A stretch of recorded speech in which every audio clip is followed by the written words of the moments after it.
Today we're going to go over some of the folding functions on an X9 combine. There's two different ways to get to the folding page. There is a shortcut below the screen here you can hit. It'll take you to the folding page.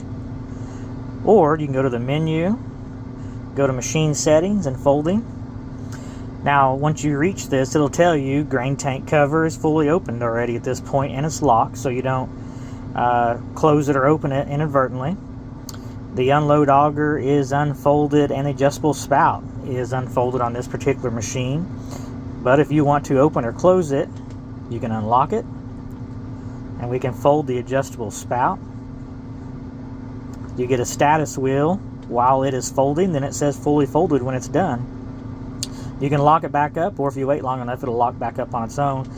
Same way with the unload auger. We can fold it.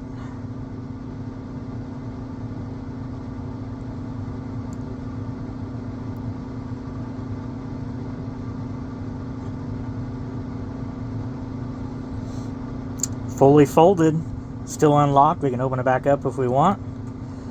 And when it's done, the status wheel will go away, and like I said, if you wait long enough it'll lock itself back up. As far as the unload auger, it is still on the hydro handle, kind of like the older combines were. There's a button right here. You can open or close that as needed. Thank you.